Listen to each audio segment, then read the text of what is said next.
ഈ 3 കാര്യങ്ങൾ ഫോളോ ചെയ്യുന്ന ഡോക്ടറെ അടുത്ത് പോയാൽ മാത്രമേ നിങ്ങളുടെ അലർജിക്ക് ഒരു റിസൾട്ട് കിട്ടുള്ളൂ. നിങ്ങൾ അലർജി കൊണ്ട് കുറേ കാലമായിട്ട് ബുദ്ധിമുട്ടുന്ന ആളാണ്. പല ഡോക്ടേഴ്സിനെയും കണ്ടു.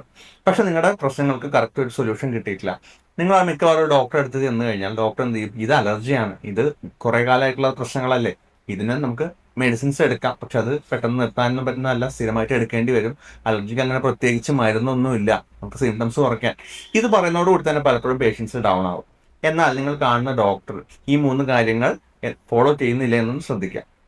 ഒന്നാമത്തത് ലിസണിങ്. നിങ്ങൾ പറയുന്ന കാര്യം അല്ലെങ്കിൽ ഈ അലർജി കാരണം നിങ്ങൾക്ക് എന്തൊക്കെ ബുദ്ധിമുട്ടുണ്ടാവുന്നുണ്ട്, നിങ്ങൾക്ക് എന്തൊക്കെ സാഹചര്യങ്ങൾ നിങ്ങൾക്ക് മിസ്സാവുന്നുണ്ട്, അത് എന്തൊക്കെയാണ് എന്നുള്ളത് കൃത്യമായിട്ട് ഡോക്ടർ കേൾക്കുന്നുണ്ട് എന്നുള്ളത് നിങ്ങൾ ഉറപ്പുവരുത്തുക.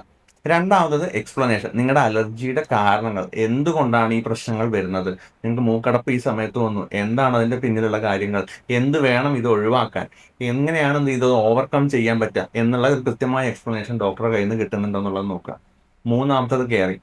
നിങ്ങൾ ഈ പറഞ്ഞ കാര്യങ്ങൾ ഡോക്ടർക്ക് എത്രത്തോളം മനസ്സിലായി എന്നും ഡോക്ടർ നിങ്ങളെ എത്രത്തോളം കെയർ ചെയ്യുന്നുണ്ട് എന്നുള്ളതും നിങ്ങൾ ശ്രദ്ധിക്കുക. കാരണം കെയറിങ് എന്നുള്ളത് ഒരു അൾട്ടിമേറ്റ്ലി ഏതൊരു പേഷ്യൻ്റ്, ഏതൊരു മനുഷ്യനും ആഗ്രഹിക്കുന്ന ഒരു കാര്യമാണ്. അങ്ങനെയുള്ള ആൾക്ക് മാത്രമേ നിങ്ങളുടെ അസുഖം പൂർണ്ണമായിട്ടും മനസ്സിലാക്കാനും മാറ്റാനും സാധിക്കുകയുള്ളൂ.